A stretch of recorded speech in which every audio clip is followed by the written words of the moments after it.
सभी भक्तों को श्री शिवाय नमस्तुभ्यम। हर हर महादेव। ओम नमः शिवाय। जय महाकाल। शिवाय नमः। ओम। तो आज हरतालिका तीज के कुछ और उपायों का वर्णन करते हैं आपके सम्मुख में, मनोकामना पूर्ण करने के लिए, वंश बढ़ाने के लिए, और इसके साथ ही एक 5-5-5 वाला उपाय गुरुजी ने बताया था अपनी मनोकामना को पूर्ण करने के लिए। कैसे करना है ये उपाय, इसका वर्णन भी हम आपको करेंगे। गुरुजी की कथा से सुनकर आपको हरतालिका तीज और उसके फुलेरे के बारे में बताएंगे और साथ ही साथ में उपाय का वर्णन करेंगे। तो गुरुजी ने जो फुलेरे का वर्णन किया है हरतालिका तीज पे, ये हरतालिका तीज साल में केवल एक बार ही आती है। इसके साथ ही फुलेरा शिव जी के शिवलिंग के ऊपर बनता है। इस फुलेरे को सजाया जाता है फूल पत्तियों से। इसके साथ ही वृक्ष की पत्ती फूल लगाए जाते हैं जो शिव जी के ऊपर माता अशोक सुंदरी वाला क्षमा करना, शिव जी के ऊपर भगवान, जो शिवलिंग के ऊपर भगवान शंकर की 5 बेटियों का स्थान होता है, उसी स्थान पर इस फुलेरे को बांधा जाता है। अब कुछ माताओं बहनों ने प्रश्न किया था कि यदि भैया हमारे किसी मंदिर में ये फुलेरा ना बनता हो तो हम क्या करें। तो आपको कोई ऐसा मंदिर ढूंढना है, क्योंकि कहीं ना कहीं तो ऐसा जरूर होगा कि किसी न किसी शिव मंदिर में तो फुलेरा बांधा गया होगा। यदि नहीं बांधा गया तो आप भी एक छोटी सी टोकरी लेकर उसको सजा दीजिए और उसको सजाकर शिवलिंग पर बांध दीजिए प्रदोष काल शुरू होने से पहले। प्रदोष काल शुरू होने से पहले ये फुलेरा शिवलिंग पर बंध जाना चाहिए, इस बात का ध्यान रखिए। प्रदोष काल कौन सा होता है? जब सूर्य अस्त होता है। जैसे अभी सूर्य अस्त होने का समय 18:50, यानी कि 6:50। अब इस 6:50 से 45 मिनट ज़्यादा, लगभग पौन घंटे एक्स्ट्रा, यानी कि 7:35 तक, और इससे पहले यानी कि लगभग 6:05 तक। जैसे ही 6:05 का समय होगा, इस समय पर प्रदोष काल शुरू हो जाएगा। तो इस समय से पहले पहले आपको वो फुलेरा शिवलिंग के ऊपर बांध देना है। छोटी सी टोकरी ले लीजिए।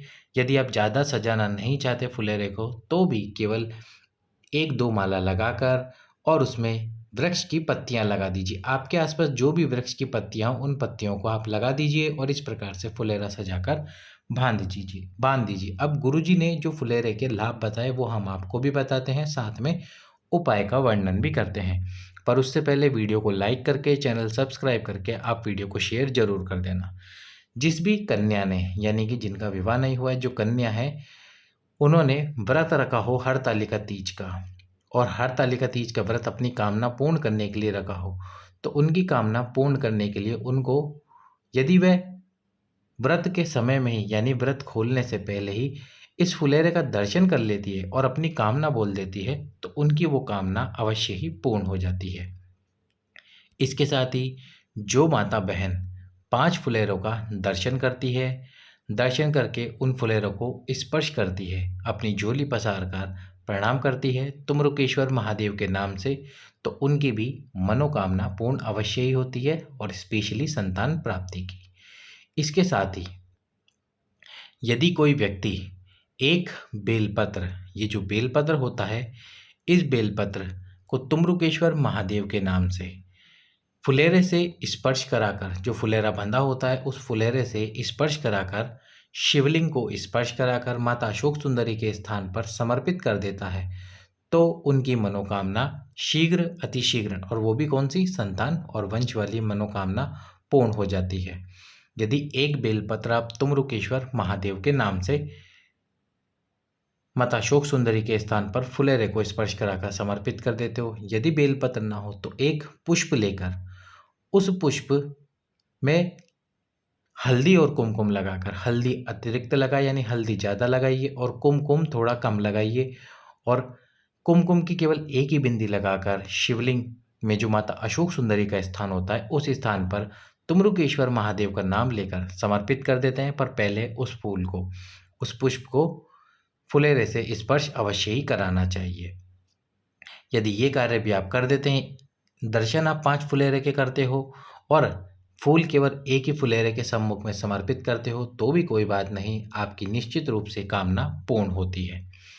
अगली जानकारी जो फुलेरे से संबंधित गुरुजी ने दी थी, और वो जानकारी थी कि यदि आप काशी और उज्जैन नहीं जा पाते, यानी कि काशी और उज्जैन के तीर्थों का दर्शन नहीं कर पाते, यदि आप फुलेरे का दर्शन भी कर लेते हो, तो इस फुलेरे का दर्शन करने मात्र से ही आपकी कामना पूर्ण हो जाती है। उज्जैन और काशी जाने का फल आपको प्राप्त हो जाता है यदि आप इस फुलेरे के दर्शन करते हो, इसको स्पर्श करते हो और बाबा से अपनी मनोकामना और अपनी बात बोलते हो।